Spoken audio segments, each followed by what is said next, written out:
It's time once again to slip into your camo, grab your bow, and join us out in the field for another episode of the Up North Journal, presented by PSE Archery. The Up North Journal crew is knocked and ready to rock for another exciting adventure. So let's step outside and hit the trail.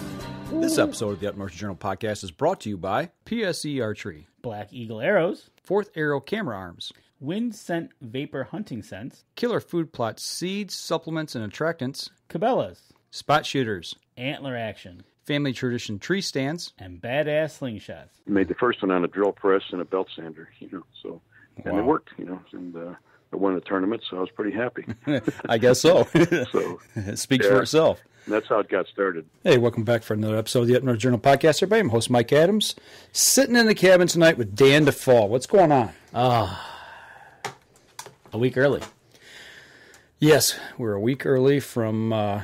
This is a pre-recorded show. Yes, it's kind of confusing talking in the future. Yes, it is. It's a for those of you that are listening to the podcast on the Monday morning, and there was no Facebook Live in the Sunday evening the night before. We are, actually, you're coming back from up north, and I'm going up north. Yeah, Monday, if this is Monday, and you listen to the show, or any time after that, I'm home. Right. I mean, I'm home right now, but... Right. You're not. I'm not. I'm up north. So, but we're going to do a show for you, and here we go. So, we alluded to this on last week's show. At the end of the show, we kind of give a little bit of a teaser. Absolutely. That I actually had... I guess an opportunity of a lifetime. It's pretty close to it. I would think the seconds you had to think about it were minute. Yeah, I got a call real quick on this. We knew ahead of time that it might happen, but we weren't guaranteed nothing. There was no set, nothing in stone, nothing. We were in communications with Dan Yasa out in Arizona, where he was for the week with the PSE team, and there was a possibility. And so we were just kind of waited with bated breath there. And then all of a sudden I got the call, and they're doing their product launch, the 2018 product launch. Right. And then Friday morning, and boom, the text came, and I had the studio fired up and ready to roll. And I got to spend 30 minutes of my morning with Pete Shepley, the owner of PSE Archery. Not a bad Friday morning after you've had a cup of coffee. No, it was, I tell you what, the guy is just, it's like sitting around talking around a campfire. It is just easy going, laid back, but what a wealth of information. Absolutely. And you know what, just listening to the interview, and it's just, interesting guy. So you heard a little bit before we started the show there, a little soundbite coming in of Pete and I talking about his beginning, of how he got started in the archery business. So why don't we get started with the interview? Let's do it. Hey, Mike. Pete here. Good morning. Good morning, Mr. Shepley. How you doing? Pretty good. Pretty nice day out here. It'll be probably about 85 or 90, which is a cool day out here, Yeah, every time I talk to Bobby Vargas, he tells me, we're out here shoveling sunshine. Yeah, that's exactly right. Oh, man. It's been 105 to 110 since the 1st of May. It seems like it's been a hot one this year. But anyway, what's going on back there? We're pushing about 50 degrees this morning. Had rain, but we needed it for our food plot, so we're fired up and getting ready for deer season. Our archery season opens Sunday, so. Oh, is that right? Yeah, we're looking forward to it. So, but I really appreciate one of our guys. Go ahead. I really appreciate you taking time out of your morning to talk with us. Yeah, no problem. I want to talk a little bit this morning. Right now, you're in the middle of your 2018 product launch, and looking at this year compared to years previous, what makes this year different than any other previous year? Well, there's a few technology changes in the bow. We have a new carbon fiber bow, which is the ultimate high-end bow, I think, and that's it's different, completely different from what we had the last 2 years, which we thought was a tremendous bow and very successful. This one here, I think, is a game changer, and it's about the same weight, but it's a completely different design and doesn't have the hoop on the back of it that we had before, which I thought was a great asset, but we don't need it now. But anyway, this is a super nice bow. And the other bows, we have the Evolve cam, the binary cam, which is a big let-off, and you have, 2 or 3 stages to it to where you can have the different let-offs, whatever you want. And that's on most of the high-end bows. And the target bows, the shoot-through bows are, I think, been improved a lot. I thought they were good 5 years ago, but every year we find out little things that make them different, and easier to tune, and nicer to shoot, and more accurate to shoot and easier to shoot, and all these little things that just keep popping up as you go along. You just wish you could think of them all at one time, but you don't. You have to. You have your shooters. We bring our top shooters in. Most all of them, and these guys play for 3 or 4 days with them, and they tell us what they like and what they don't like. And we had Stefan Hansen, kid from Denmark, and this kid is a phenomenal shooter, and he was setting up his bow to go to Reading here a couple of feet, 2 or 3 months ago there, and so I walked outside with him. He's shooting this bow, and he's testing this bow, and we got a target set up, and it's 3-inch bullseye at 70 meters, and he shoots 4 in a row in the X-ring inside out, all touching, with this bow. And I said, I've seen a lot of good guys shoot in my lifetime, and I like to think I was one of them about 40 years ago, but I've never seen anybody shoot like this. The kid's just unbelievable. And so when you get a kid like that can shoot, to the levels of what the bows will shoot, it's really really gratifying, really satisfying. So these things really shoot well. There's a bunch of them now. There's a whole line of bows, and we've always had a lot of different models of bows, and we believe in that. And pretty much one every $100, from about $300 to $1,500, dollars, and that's. I think that's what it takes, and you got to have these guys playing with them, and they play with them, they like them. We're pretty happy. That's awesome. And that's one thing I love about PSE is you guys got a bow that fits, just about any type of body geometry, and you've got one that fits just about everybody's wallet too, and that's what I like about PSE. Oh, that's exactly right. We think that's a very important feature about fitting the wallet size, and our low-end bow, if I gave Stefan Hansen one of our $300 bows, he'd probably shoot just as good, because most of these super guys can string up a broom handle and shoot it, but today's in today's environment in shooting in the pro level, it's requires some really good stuff. And then and I don't care if you're a beginning shooter and shooting the new Stinger bow. These things shoot superb. I had a guy from the Air Force in here the other day shooting the Stinger bow, and he's a fighter pilot, and right. He makes pretty good money. I said, "Why'd you buy a Stinger?" He says, "You're kidding, aren't you?" I said, "No, I wonder why I bought one." He's in the pro shop shooting it. He says, "I can't tell the difference. At my level, I can't tell the difference between your top bow and this bow. Right. So why would I spend $1,500? I can buy 2 or 3 of these and all the arrows I need, and it works fine for me. So I can't tell the difference in the shooting." And he was shooting it good too. So it makes you feel good, Absolutely. Like that. Guys say that. Well, let's step back just a little bit. Looking back, what was the single biggest thing that drove you to leave Magnavox? Because you're an engineer, former engineer of Magnavox company. But what was the thing that drove you to leave Magnavox and begin manufacturing your own bows? Well, at Magnavox, I pretty much had a free rein to do what I want. I ran a part of the Stinger missile system, and so it was a really good project for me being right out of school, because we changed the missile from being the red eye to the Stinger. Mm-hmm. Went through that little deal. It was actually kind of a big deal, but to a new level of capabilities, and so I got to do that. And so you get to do a project from start to finish, right down to selling it to the military, So you get to do the project from front to back. Most guys in engineering never get to touch a project from the beginning all the way to the finished product. They just projects are too big. So I got to do that though, and I had a really good guy, a bunch of guys under me, and PhD level guys under me, who were way smarter than me, and it was really fun to work with these kind of guys. So you learn the process of developing a product. So when I was at Magnavox and everybody else would go to lunch, I'd go to the tinker shop and I'd make arrow rests or cushion plungers or sights or something, Okay. And then, after 10 years, I was there 8 or 9 years, I guess.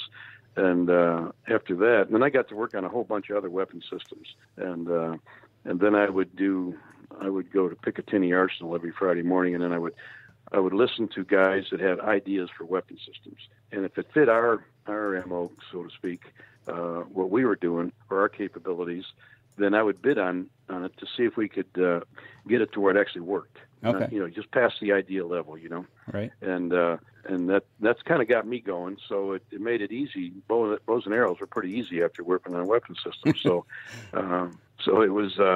And in those days, compared to nowadays, weapon systems, we were throwing rocks in those days. Right. Pretty much, and in comparison to what they do now, So all the smart weapons that there are. But the bows and arrows were relatively easy, and I learned how to, I started building. I built one day and took it to Indiana State Championship indoors. And when I had time, I left that tournament in 2 days. I sold 200 of them. Wow. And that got me going. So, and I didn't know how I was going to make the second one or third one, So, and I made the first one on a drill press and a belt sander, So, and it worked, and I won the tournament, so I was pretty happy. I guess so. So it speaks for itself. And that's how it got started. But then you just go along, and every year, you're working on things, so you keep getting different ideas, and the technology, the capability, the materials start to get better and better, and the technology gets better. And pretty soon you're in the computer stuff, which I'm pretty much illiterate nowadays, but all the guys that work for me are superstars in that computer stuff. So right on. That just makes all the difference in the world. I just play with the toys now. These guys design them now. But I have ideas, and they play with my ideas, and they all got ideas, and that's where it comes from. And you got to have that really strong basis of engineering, and that's why we are. I always say that 80% of the inventions or the improvements in compound bows have come from PSE, because we've had the strongest engineering department, and still have of all the companies put together. Most of them just kind of do what we call research and copy, but we develop the new ideas and spreads across the industry. So that's what I like to have every year. I like to have some new stuff that really works for the shooter, not just the cosmetic stuff. Right. You got to have cosmetics too, but you got to have stuff that really works and makes it better for them to shoot. Well, that's awesome. Well, you mentioned technology and how it's evolved. What do you think personally is the biggest innovation in archery that's pushed us into the 21st century? Was it the compound bow, in your opinion, or was it something else? Well, no, it's a compound bow by far and away. Yeah, it's and then all the things that have come along with the compound bow, and what you learn about designing to make them better and better. And we just look at stabilizers on bows. What guys have done with those, Stefan Hansen's bow weighs 10 pounds. He's got 23 ounces of weight on the front of a stabilizer, and he shoots. I watched him shoot 8 arrows into a 100-yard target the other day, and they were, I would say the group, it was under 2.5 inches at 100 yards. Wow. And the wind was blowing. That's incredible. Yeah. And the wind's blowing. You can't even imagine standing there doing that, can you? No. You can do it. I know 20 yards, it's tough. Yeah, he has great technique. He has really good form. And I don't believe he has a nervous system.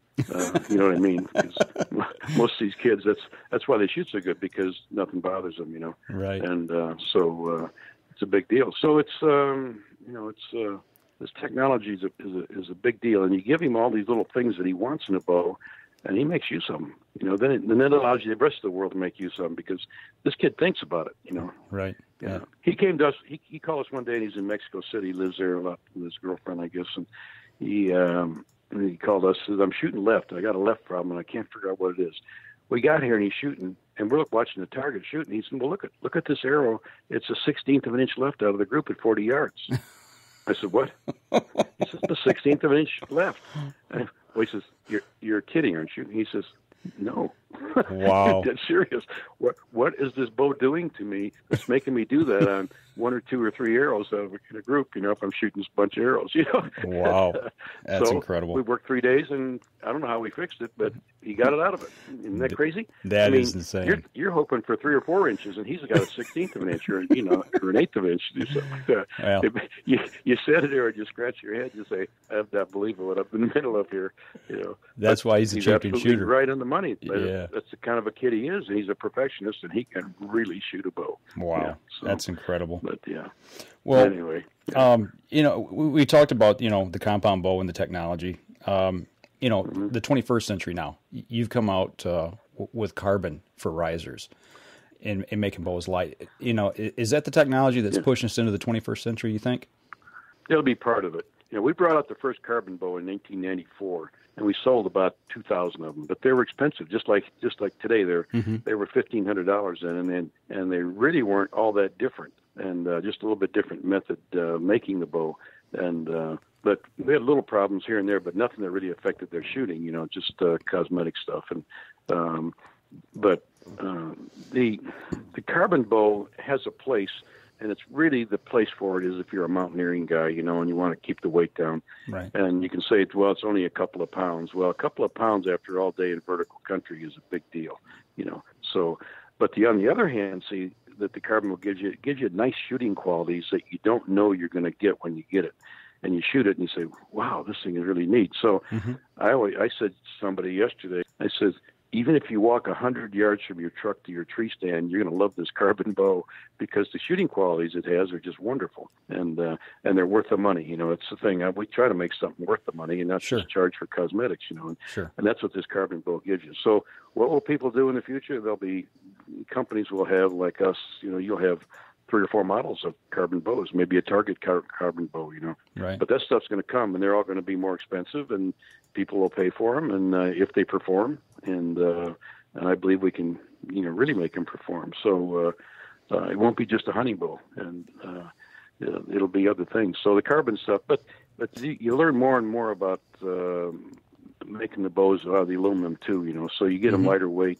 You know, we use forgings now on the handles for the aluminum handle bows. Most of them are forging. The less expensive ones are die cast, but really is a lot different. But the thing with the forging ones, you can make them lighter and lighter because the forging is way stronger than the die casting. See, so you can make, you know, put qualities in them that are really pretty nice because people want the bow light, but then they want to add their weight to it in the stabilizers, and we understand that. So that's just part of it. And stabilizers are going to get more and more technical, and they already are getting more and more technical. So people do things that allow them to aim really, really good, you know. So and some of these young guys that are really physically fit and good shape, you know, Levi Morgan, who doesn't shoot for us, but I watch him shoot. This guy can shoot a bow and arrow set, you know, and Hanson and all these guys, Chris Perkins. There's 100 of these guys now that can really shoot.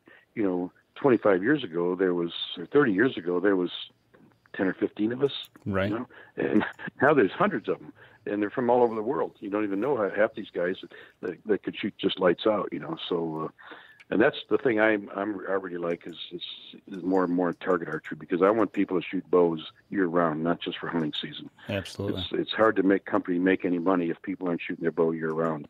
So I really try to encourage that with people to do that. You know, buy a target bow and buy a hunting bow and keep the target bow light and.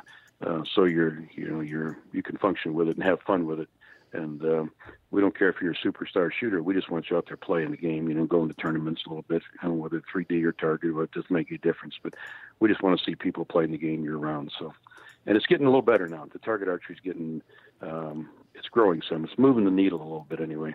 Well, that's something that we're definitely looking at here. Me and my buddy are looking at target shooting next year. You can thank Dan Yassa for that. He took us to Ohio, and he completely ruined us. So that's something. That's something we're going to play with. Once you get introduced to it, you see how much fun it is. The people are wonderful. Yeah, and you have a great time. Yeah, it was. It was a ball. Hey, everybody! You've listened to the first segment of the Pete Shepley interview, but we got to step outside of the cabin and stay tuned for the second part right after this. PSE Archery has always dominated the speed category. Now, the most revolutionary cam system ever to hit the market has perfected the shooting experience. Introducing PSE's Evolve Cam System, featuring extremely high let-off capabilities and the smoothest draw cycle in history. No other cam system has ever delivered this level of total comfort and total control. Experience PSE. Experience performance. Killer Food Plots have been helping property owners for over 20 years create premier whitetail habitat. Whether replenishing your soil with their all-natural Organics Fusion pellets or planting a premier KFP food plot seed blend to help your deer rebuild their bodies through spring and summer while supplying the much-needed high energy during and after the rut, you can trust that Killer Food Plots family and their products will help your deer achieve their full potential.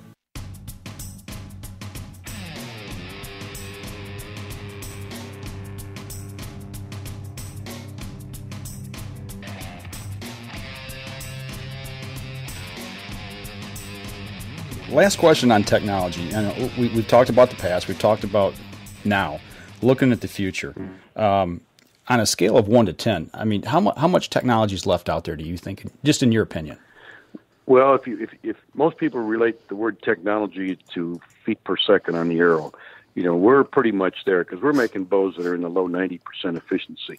You can't get above 100, you can't even get to 100. Mm-hmm. And so unless you can eliminate all the friction, then which you can't. So, we're about there in performance. Unless you're shooting, more weight, lighter arrow, you can get faster and faster with higher modulus carbon arrows, lighter weight arrows. That'll get you faster. And we've shot arrows at 500 feet a second, and 400 feet a second. Mm-hmm. A guy came up to me at a show here last year. He said, "You ever think you hit 400 feet a second?" I said, "What are the rules?" He said, "Well, no rules." He didn't know what to say about rules anyway. He said, "Well, no rules." I said, "Well, you did that 3 or 4 years ago." He said, 400 feet a second. I said, "Sure." He said, "Well, how about 500? I said, "Any rules on that?" He said, "No." I said, "Well, we did that, a month ago." It's 500 feet a second in an arrow. I said, "Yes." And the guy could actually pull the bow.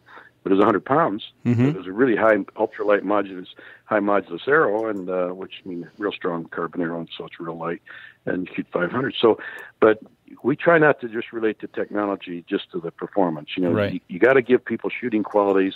You got to be able, the bow's got to work for them so they can shoot more accurately. But the biggest happen to archery, I think, will be more and more coaching. Okay. Coaching are a big deal, and we try to be. We're the only company out there that has a school that teaches people, and we have the former Alexander Kirilov, a former Russian Olympic coach, and he's been with me 25 years now, and he's a super coach. And I said to our group of salesmen yesterday, I said, whenever anybody comes in, we get 20 people a month coming here to sign up for each school. And it's 100% people punch the trigger, 100% of everybody that comes to school. So that goes all the way around the world. Anybody shooting a release, other than the top target shooters, they all punch the trigger. Right. That's the kiss of death, because you punch the trigger so much and you can't stop it. Then pretty soon you're trying to stop it. Then you go into the freezing program where you can't put the sight on the bullseye without punching the trigger, so you get a freezing problem. And if you get through that, most people just quit. And that's a real problem for archery. So we think that the coaching is going to be a major deal in the country, so that you get people started correctly. And Copper Johns was here yesterday demonstrating their product, and they have a great product that I think everybody, if you start shoot a bow, it should be a law that you have to start with this release aid because you can't punch it. See, and so it teaches people to shoot correctly from the get-go, and then you won't have near the problem with them. So, but there are some good schools around the country. We have a great school. George Riles has a great school down in the southeast. There's several schools around, but company-wise, we're the only ones that do it, and people are crazy for not coming. And it's $500 for three days, I think, and it's Alexander's school, but we're not involved in it. But it's here at PSE, and great results with it. We get tremendous results, and it's just like golf. If you want to play golf good, you got to take lessons. So we think that the coaching end of archery has to improve dramatically for more people to shoot target archery and be satisfied with it, because people get, just like golf, they get frustrated. Tennis or anything else, you can be really frustrated. So you have to have the equipment that fits you, and you have to have the right coaching to keep your brain working right, so you get good results. If you're hitting the bullseye, you're going to shoot all the time. If you're not hitting it, you say, "Oh heck, I'll just go hunting." Right. So coaching's a big deal. That's what I've heard locally. We're hearing that a lot locally here, and I know I taught myself as a kid, and my dad helped me a little bit, but I've had no formal coaching, and I think a lot of people, that's just the way they learn. Yeah, that's true. I shot my first field archery tournament in 1949. So, and I'm 76 now, so I've been shooting since I was 8 years old. Okay. Actually, making a homemade Osage orange bows since I was a little kid, because my grandpa and he farmed, and I worked on the farm with him.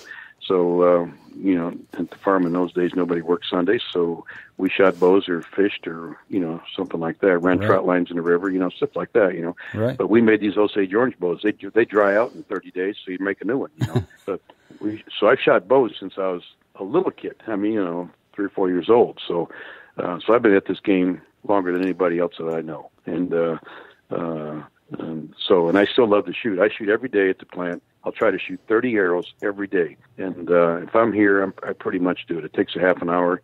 You go shoot them, and you're usually playing with a new bow or some new concept on a bow. So that keeps me up to date on what the heck's going on in engineering, Right. And I tell them what I like and what I don't like, and sometimes they listen to me, and sometimes they don't, So it's right. But I'm kind of their test. I'm their sounding board, So right. That's the coaching is going to be everything. I really believe it is. So. Well, you just mentioned that you learned how to shoot a bow down on your grandfather's farm. Is that where you learned the love of archery? Is he the one that instilled that in you? No, well, he was an outdoorsman. He was grew up in Tennessee during Prohibition and that kind of stuff. And right. He's a real outdoorsman. He's a good hunter and fisherman, but he's a farmer. So, and I lived 100 miles away from the farm. But if there was a day off at school, I was at the farm because they needed help working. Right. And my mom's sisters and their husbands, they got two other farms. So you're going to have your butt up there and you're going to work all day and you may go home and that night and go to school the next morning. But right. You're going to be there. There was no, do you want to go do this? Yeah. You're going. So but on the summertime stuff, all summer, every summer until I was out of high school, I was at my grandpa and grandma's farm, which is right near the other two farms that my aunt and uncles had. So I didn't know which day or where I was going to work. But, I was mowing hay and I'd run the custom baler when I was 7, 8 years old. But they teach you to do this because where are you going to hire guys? There was no money in those days to hire hired men and stuff, Right. So kids were important. That's what they raise kids on farms, Yeah, absolutely. That was my background. My grandpa was good about it. Yeah, my grandpa knew. He wanted me to be, in the outdoor world. Mm-hmm. So he made sure we went fishing and hunting, and he loved it. And we made these bows, and I get all the 22 bullets I could shoot for payment to working on the farms. That's what I got. And at the end of the summer, I got $5 to go to school on. So, and I kid everybody, when I got in high school, I got a big raise. I got $10. Right on. It was. I kid about it, but it was great for me. I wish every kid could do that kind of stuff, right? Because they get some life lessons and all that, So, absolutely. But my grandpa and I, did all this stuff together, and that's what got me probably in the outdoor world. Otherwise, if I didn't do that, I probably wouldn't be in it. So you just don't know, It's only right. upbringing. So, but I had a guy lived in our neighborhood in Joliet, Illinois, where I grew up, and he belonged to the archery club, and he knew I liked to shoot bows and arrows, so he took me there one day, and that got me going shooting the tournament archery, and that was in 1949. Wow! So that was a long time ago. Not very many people. I've shot almost all the Vegas tournaments. There's like 51 or 2 or something of them. I think I've missed 2. I think I was there, but I had broken arms both times, rotator cuff surgery, and so. I don't mean to sound like I'm bragging, but I like to shoot that tournament now. I don't shoot too many tournaments anymore. I'll shoot a couple 3Ds or something like that, or local ones. And but I don't miss the Vegas one because we used to own the thing, the Vegas tournament, and with some other companies. And so I think that's a very important tournament for archery. You get 3,000 or 4,000 people there. So right. But so you try to stay involved, even though I'm 76. I don't shoot anywhere like I used to shoot. So, and very few people do when they get older. So. I hear you on that one. But I think it's good for the sport. I like to do it, and you're out there shooting, you get a lot of attention, and heck, who doesn't like attention, Right. Yeah. Well, you're talking about hunting or being back there with your grandpa and hunting and fishing and all that.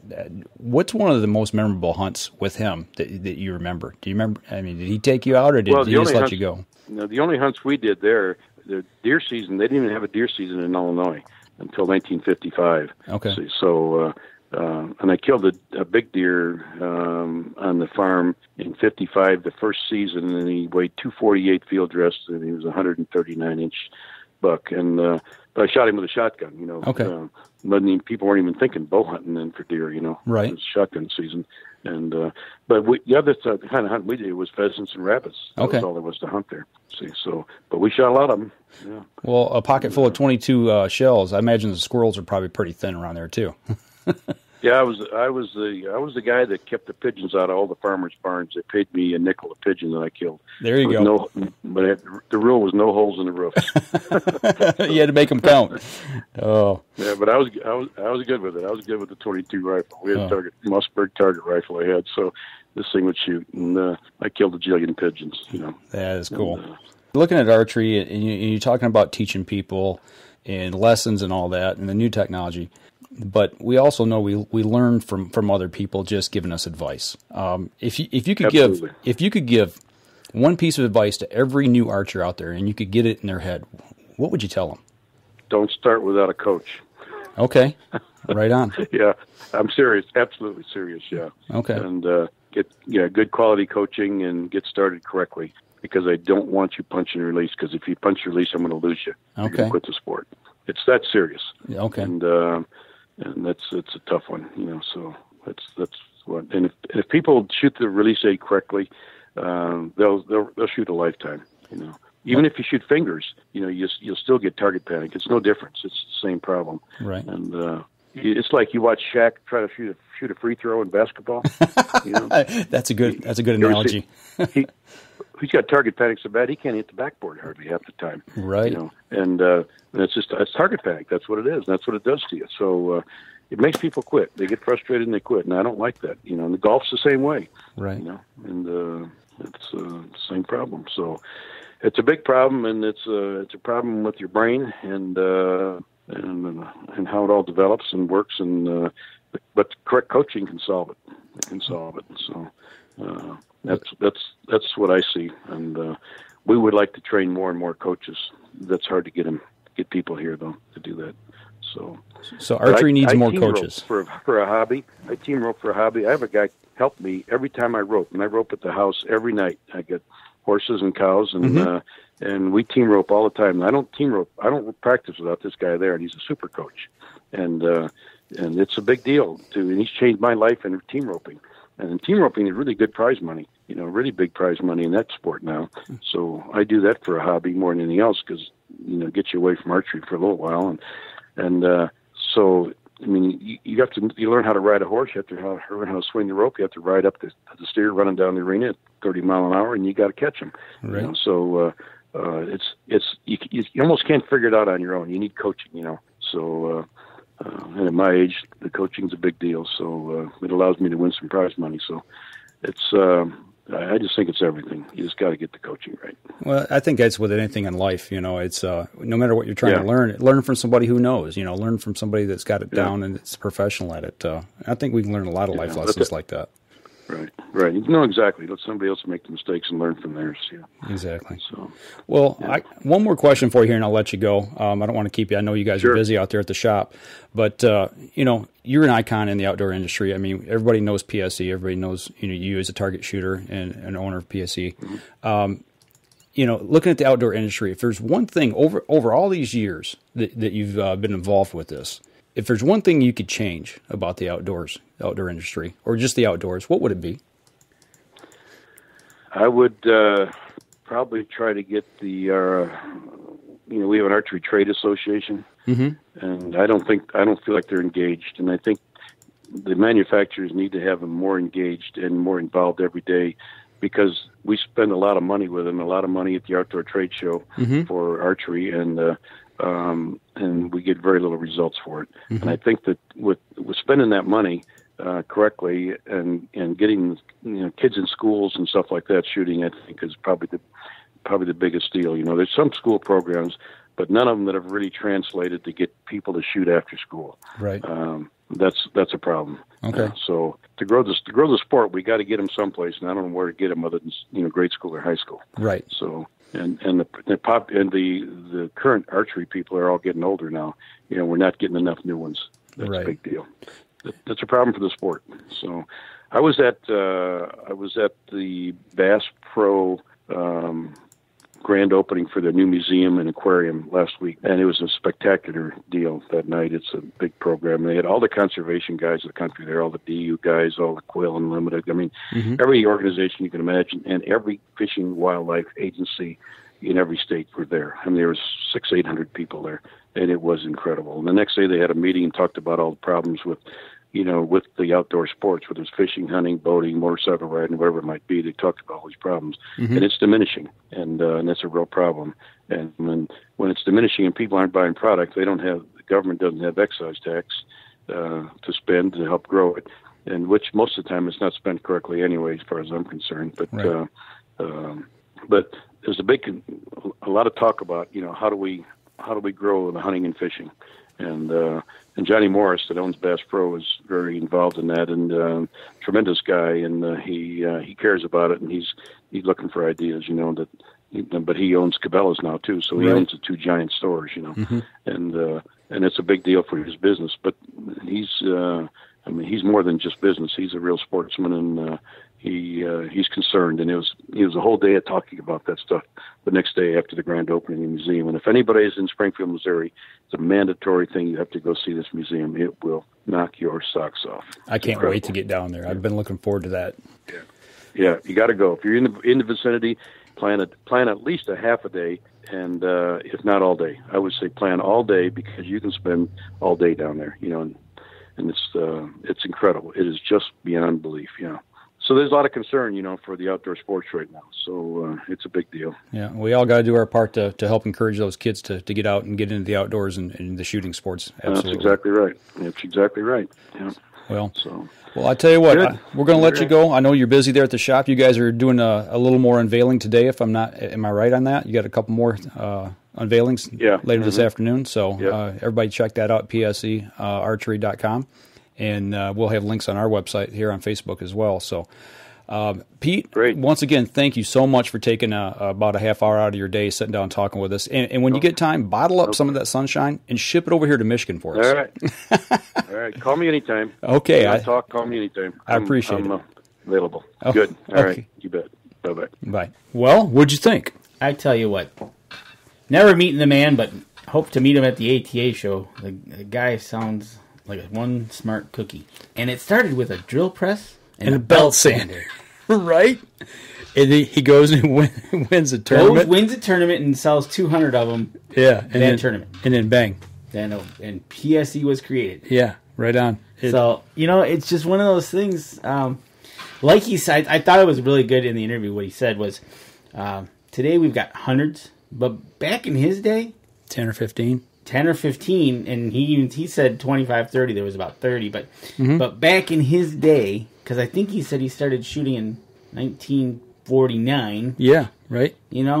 It's just one of those things that the guy was destined to do something in archery and do something great. Yep, exactly. He talked about working at Magnavox and stuff, but no, you could tell his calling was something else. So he went from taking care of the country, working on a missile program, launching missiles to launching arrows. Building a device to launch arrows.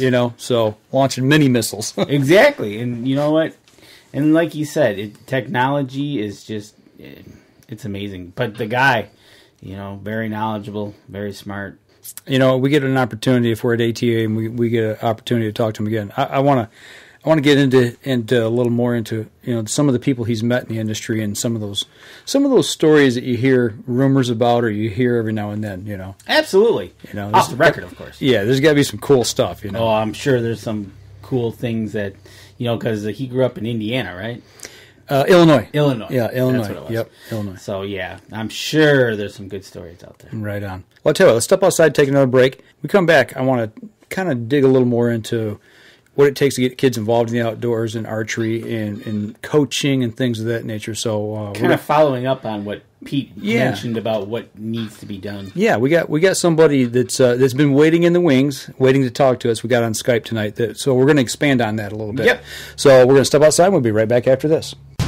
So what do you do when you've completely redefined the way bows are engineered? When you've reached the pinnacle and the band starts playing your victory song, you start a revolution out of thin air. Introducing the all-new PSE Carbon Air, engineered with true carbon technology to be the lightest high-performance bow in the world. Experience PSE. Experience performance. Killer Food Plots have been helping property owners for over 20 years create premier whitetail habitat. Whether replenishing your soil with their all-natural Organics Fusion pellets or planting a premier KFP food plot seed blend to help your deer rebuild their bodies through spring and summer while supplying the much-needed high energy during and after the rut, you can trust that Killer Food Plots family and their products will help your deer achieve their full potential.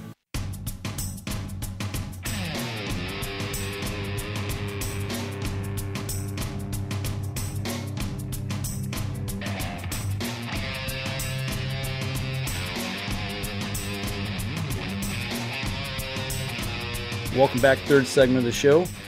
When we went to break, Dan, we said that we were going to kind of expand upon this. Yeah, absolutely. Pete kind of kind of said some things there that kind of resonated with us. And well, we've heard, in the last year or so, we've heard a lot of people talking about what do we need to do to grow the sport? What do we need to do to get more people involved and teach them about archery and show them how much fun it is? We got the archery in the school program, here locally in several schools. There's JOADs around the area, but we've been talking with Chris and Ashley Schnur, and they're involved in this. Yeah, they are. And we got them on the line right now. Absolutely. There's nothing better than having them on the line to talk with us. Hey, what's going on, guys? Doing pretty good. So remember now, we're talking in the future, so it's kind of like Back to the Future. Did they go back in time or did they go forward in time? I can't remember. Depending on what show you're watching. So, yeah, we're all confused tonight. But anyway, this is pre-recorded, so Danny and I I'm coming home from hunting. He is going up hunting. And I don't know where you two are going to be next week, but so we're all here tonight talking. So, anyway. Oh, yeah, absolutely. I think I'll be at Cabela's next Sunday. Okay. Well, you'll probably be making sure your site is right. You're going to go there, huh? Yes. Might as well. It'll be a week old, but it'll just be like salt back and reopening a wound. Wow. Right. On last week's show, he went at Dan Yassa. Now he's going at you. He's starting to form a little trail of enemies here, I think. No, it's just one big happy family we are. Okay, all right. It's like brothers and sisters fighting. Okay. Well, anyway, we talked with Pete, and he kind of explained that, but kind of give a little insight. You guys, you do a little JOAD stuff, and you're all about growing the sport. Talk a little bit about what you do.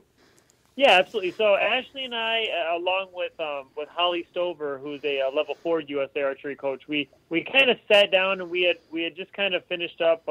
We had all kind of left a program that we had been working with for a while, and we kind of discussed about I guess what we could really do to continue contributing to the sport and continuing to grow. So what we did is we actually formed a group called Archer's Paradox, and what that was is it was designed to basically help clubs. Local clubs, organizations, really foster and create new programs that are going to entice youth to be involved. Okay. So I mean, like the thing is, if you look at shooting sports in general, archery, air rifle, all that stuff, and you look at what the fastest growing segment or the fastest grouping or fastest growing participants have been actually in teenage girls. Okay. So making sure that.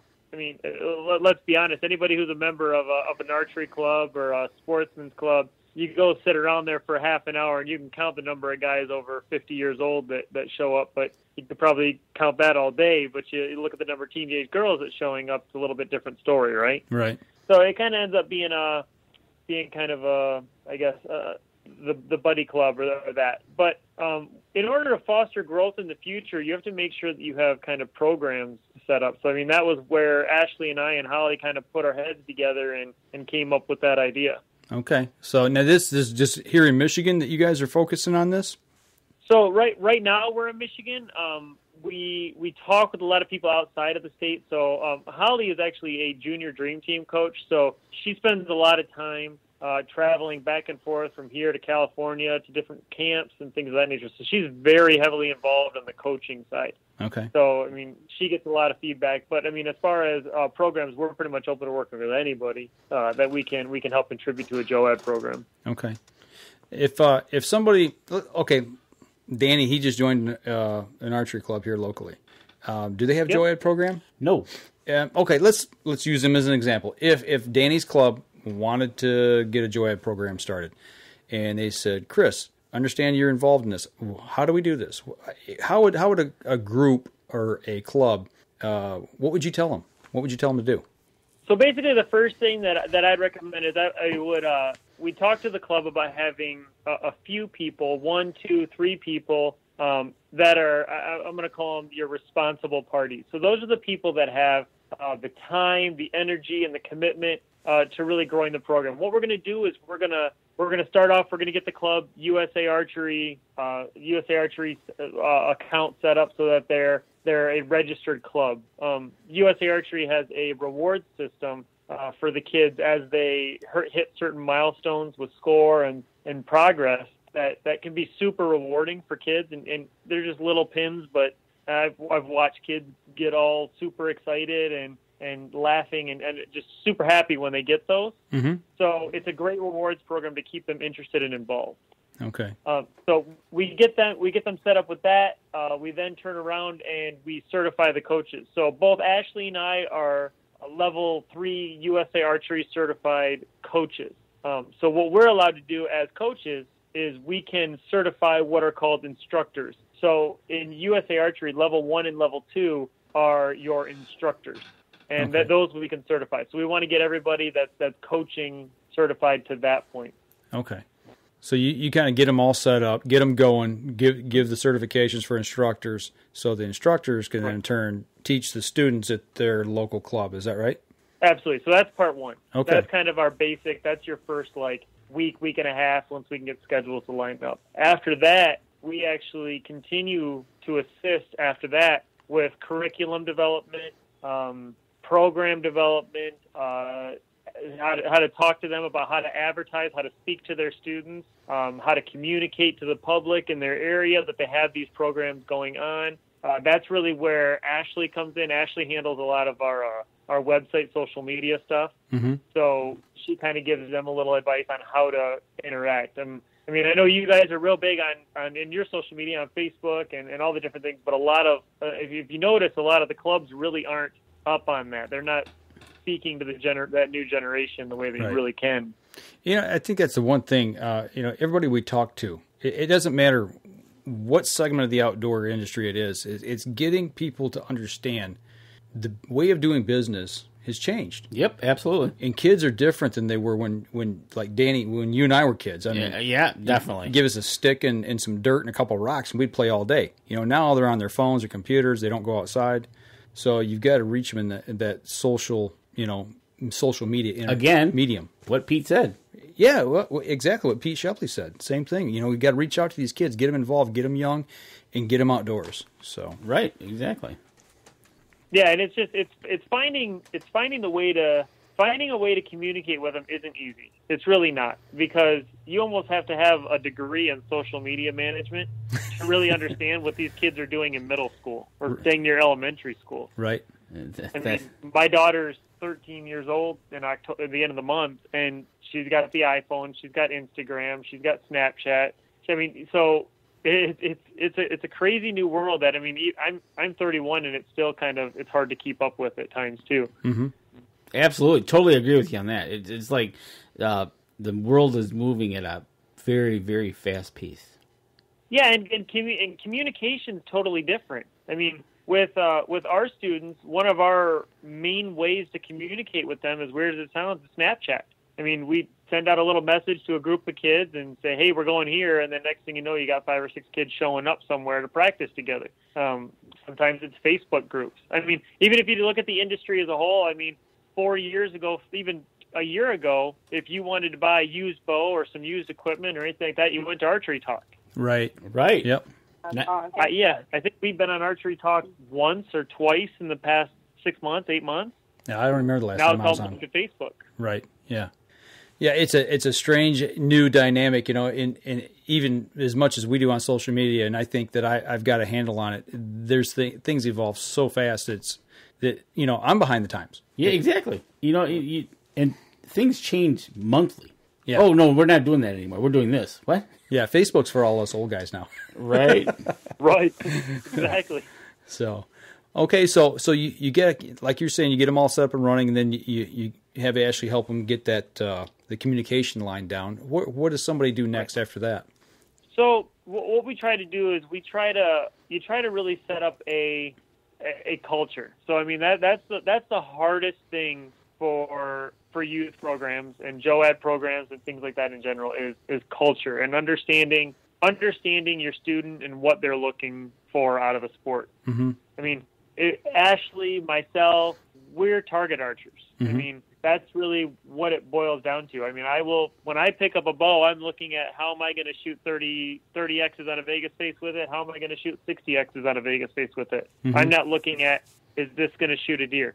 So, as Danny will tell you probably at another time. Oh, you got to see his face right now. He's biting his lip. I know. I was setting him up for that one. So I mean, that's really what I look at in me. So I'm 100% tournament based.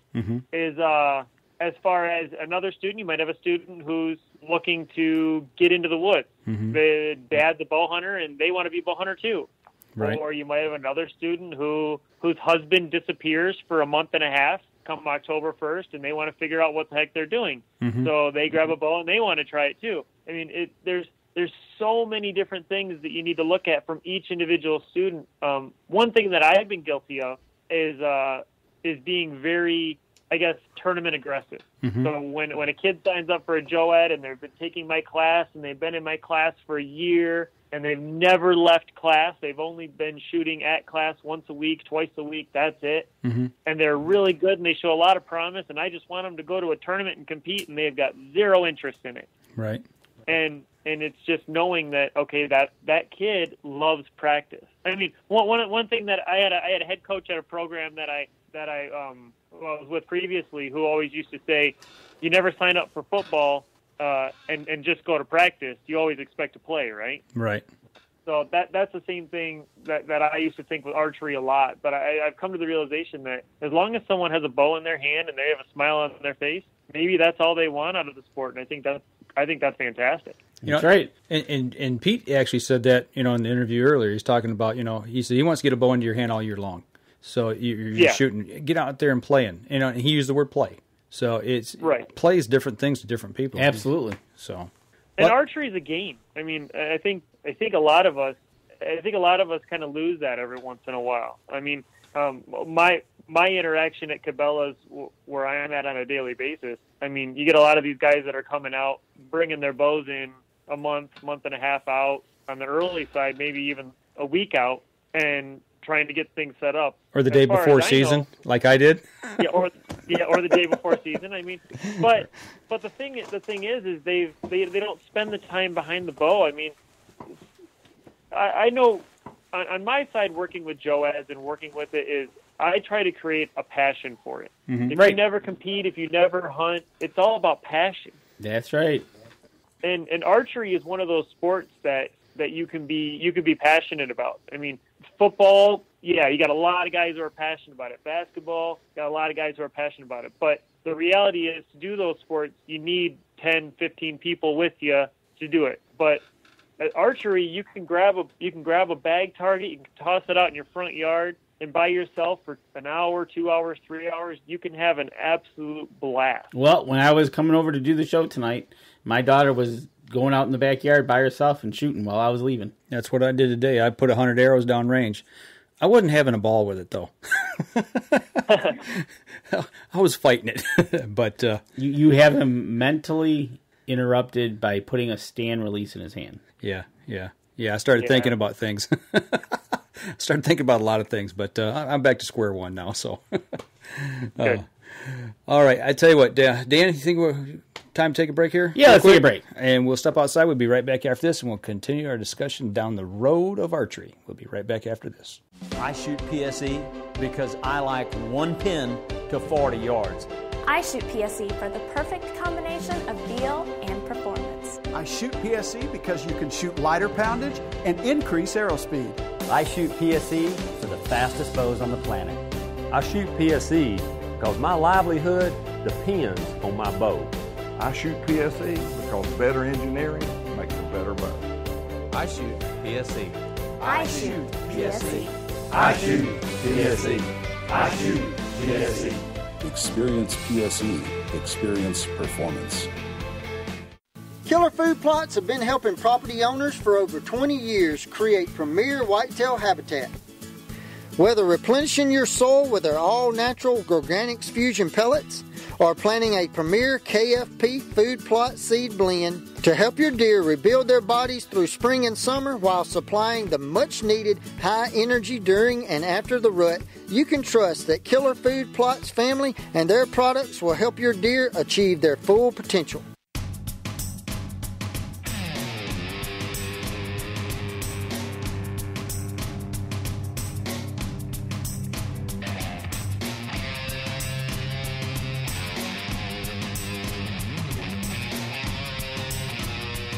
Welcome, everybody. Last segment of the futuristic show that we're talking about, which is actually next Monday that you're listening to the show. We've talked about in the first 2 segments, we've listened to Pete Shepley talking about the future of the archery sport and the youngsters in the archery sport. And we just got done talking with Chris about it and getting the JOAD programs in. But now we're going to talk to Ashley about, okay, so that person has... the parent or somebody has taken the step to get their younger one into it, but they're thinking a little bit more advanced of getting a coach and cost factors that goes along with that.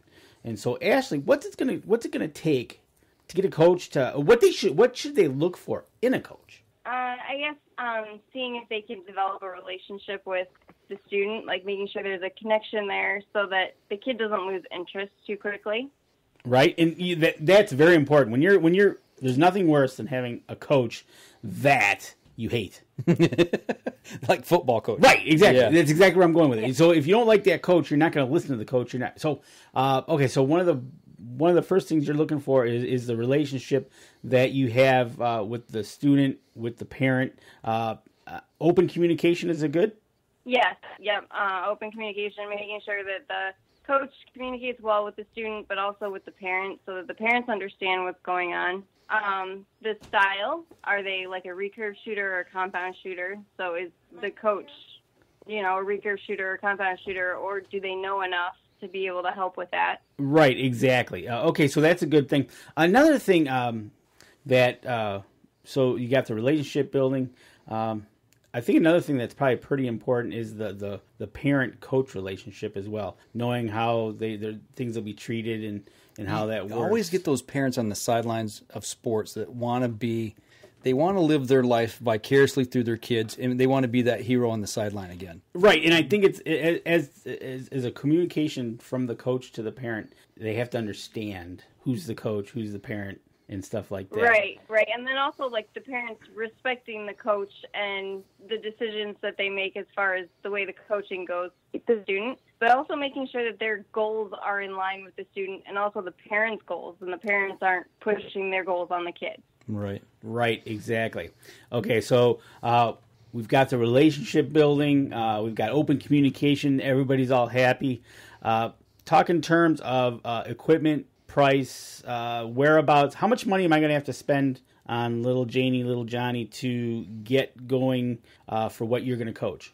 So that also depends on where the student wants to go with it. Do they want to just be a bow hunter? Do they want the bow hunter setup? Do they want the competition target setup?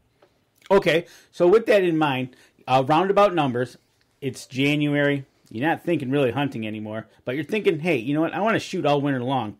I'm going to shoot at those little fancy little dots. What about something like that? What's a cost setup to get started in dot shooting? So for like your competition target setup, you're probably talking $800 to $1,500 to get that set up with good equipment that you're not going to need to upgrade or want to upgrade too soon. Is there a way to get maybe used equipment? Let's say they don't want to break the bank, but they want to get involved in something, see if they like it, and they want to get some coaching, and they've made that dedication. Do you recommend maybe just buying some used equipment from somebody at some point to make sure that they're not going to break the bank and get into the sport, or do you say, if this is something you really want to do, just go ahead and make that effort to get the best? As far as equipment goes, I mean, yeah, we talked a little bit about like how much equipment costs, but as far as shopping for it, yeah, used equipment is typically a pretty safe way to go. Archery, we tend to baby our stuff as archers go. So, and you can pretty much tell everything you need from a picture. Okay. But I mean, places like Archery Talk used to always be just a plethora of used equipment that was pretty safe. Mm-hmm. Facebook has kind of taken over on that as well. Okay. Yeah, but I mean, and it all depends on. It really boils down to the investment. Now I know, like what Ashley said, was like the $800 to $1,500 for a full competition setup. Mm-hmm. That's realistic for everything. I mean, I know a lot of people when they go bow hunting, and you'll be thinking of like a standard bow hunting setup where you can go to like a Cabela's, for example. Most of our bows come in packages, right? Mm-hmm. Mm-hmm. So you're going to get sights, rest, stabilizer, pretty much everything you need but arrows. Right, exactly. But you still got to buy the arrows. You still got to buy the release, and you got to add that on. And I also equate it to somebody getting into hockey. Mm-hmm. You got to buy all the equipment, and then you also got to buy the ice time. Yep. So it's a cost factor that's all it's all in there. So yeah, it seems kind of steep in the beginning, but reality is you're pretty much going to have that equipment for a while, and to resell it and is really good value. Right, absolutely. I mean, we had a student just recently that Ashley works with who, when we first got her started, she was shooting a really nice target bow. Her parents got her a really great target bow with awesome accessories. And what did they say? We were actually talking about this today. How much did they say they spent? They said they spent $2,600 to get her completely set up, and that was even with a used bow. But everything else was brand new. The sight was brand new. The rest was brand new. The stabilizers were brand new. Yeah, so I mean, that was parents that kind of went and made sure their kid had absolutely everything. Now, do you need to do that? Probably not. But on the flip side, she actually just outgrew that bow. In less than a year? Yeah, about a year. Yeah, it was about 6 or 7 months. She outgrew it because she could only have a draw length adjustment up to like an inch or an inch and a half. So she outgrew that bow, and instead of getting brand new limbs and brand new cams, they turned around and just bought her a brand new bow to replace it. Right. So, I mean, I know that sounds like you guys are probably, I can see Danny's jaw. It's probably on the floor because he probably thinks they had to spend another $2,600. But because they turned around and bought the quality equipment and the quality accessories the first time, all that stuff transferred right over. So, I mean, they bought a brand new bow that was $699. She actually bought the PSE Phenom. Right. The Phenom SB. Yeah, Phenom SB. Yep. Yeah, and she's got a full draw length adjustment for even a few more inches as she grows, plus more poundage to add on to the bow. So. Right, exactly. No, I totally get that, because once you have all the good accessories, you can just transfer those. That's one thing nice about bows. That's what I did. Accessories transfer. Yeah. The sight I had on an old rig, it's on my bow this year. Right. You know? It's exactly. You just take those things and transfer them over to. It's like taking wheels, mag rims off your old car and putting them on your new car because they look cool. You know, I mean, it's not the same thing, but I'm saying you can take and swap things and make them work on something else. Exactly. That's no doubt about it. Well, looking at coaching, okay, so Danny's talking about ice time and hockey and all that, And with sports, we see a lot of this today, especially with travel teams and things like that. Kids are going out and they're going to camps. They're going to get extra coaching or extra training in certain sports. Now, I mean, obviously, we know that happens here in archery as well. We talked a little bit about what to look for in a coach, but what can somebody expect to pay a coach? What's it going to cost to get a coach, and how often are they going to meet with that coach? Is it once a week? Is it twice a week? And how long do you keep a coach for? Is it a month? Is it 2 months? Half a year? A year? Most coaches charge between $40 to $60 per hour for a private lesson. Okay. So a lot of kids will sometimes meet once a week in the beginning. Then it might trickle to like every other week. Okay. It depends on their improvement rate and how things are going for them. And okay, so it's going to basically boil down to the person's ability and how fast they're learning. And also a lot of their drive, too. Yeah, okay. Their drive and their goals. Okay. So obviously, what I always used to equate it to was, like, pretty much the average ends up being for a quality, high-end training program for competition teams. Mm-hmm. I tend to tell people you're going to look to spend somewhere between $150 to $250 a month. Okay. In training costs, and that's on the high end. These are kids that like are looking to compete with Dan and I one day. Okay. So they're looking to be. I mean, I've got kids that are what. I had a 12-year-old that I used to have a blast with because he'd constantly try to beat me every time we shot against each other. It was a blast. It kept me on my toes. You know what I mean? You never, as a professional archer, you never want to lose to a 12-year-old. They never let you forget. They'll never let you forget. No. So you're not going to let him win, just to let him win. Yeah, no.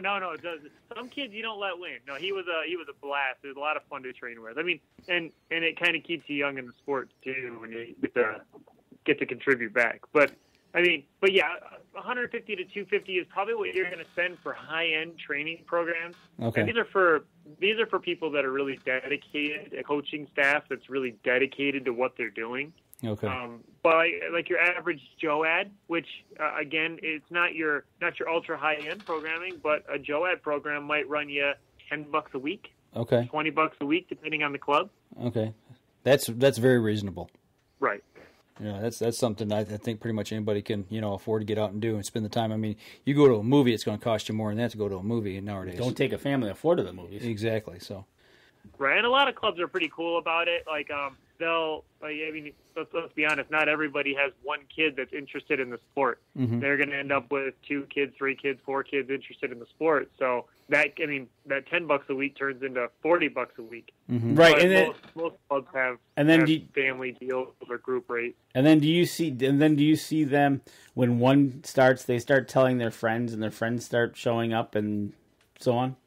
Yeah, that does happen. Good. Too. Yeah, and siblings. Oh yeah. You definitely have that war with sibling rivalries. Absolutely. Yeah, I mean, and what's really funny is one of the students we work with, she has a sister they're like polar opposites. One is ultra serious, like very methodical. I mean, you watch her shoot and she kind of looks like a robot. She's kind of chilled out a little bit later, but she kind of, when she first started, she looked like a robot. She had like this really meticulous way of taking every single shot. And she knocked her arrow and everything was just... She had her own system, and now you watch her shoot, and or you watch her sister shoot, because her sister was just hanging out, and now she shoots, and totally different. Not a care in the world, but has an absolute blast, and then you're starting to see a little bit of that competitive fire grow in her, too. But one shoots compound, the other shoots recurve. Oh, nice. Totally different lifestyle. One word of advice we got from Dan: don't ever let a recurve beat you. That's right. It's true. So don't shoot against my little guy. Yeah, don't worry. But no. That's one thing too with parents. I mean, Ashley and I are both compound shooters. My dad's a compound shooter. My daughter has very little interest in it. She's a swimmer. But my son, he's a recurve shooter. He's the black sheep of the family. We bought him a compound bow. That was his first bow. A couple months later, he picks up a recurve at a club, and he goes, I really want to shoot this. So after we spent the money on the compound, we turned around and got him a recurve for Christmas. That happens. That happens. What you think is not what's going to happen. And, I've had a friend at work. His twin daughters got into shooting the bow. And all of a sudden he comes up to me and goes, Dan, I need to get a bow. Why? Because I'm not going to let them outshoot me with this. So I got him into shooting a bow. It's a family deal. It is. And that's a good way to spend a family night is I'll shoot an archery. Absolutely. All of our kids shoot. The only person in the family that doesn't shoot is my wife. She hasn't have any interest in it, but all 4 of my kids, they don't all shoot actively now, but they could all pick up a bow right this minute and shoot. Right, exactly. So they've all done it. So. Yep. Speaking of that, do you have a website that we can give out that if anybody's looking for more information from you guys about this?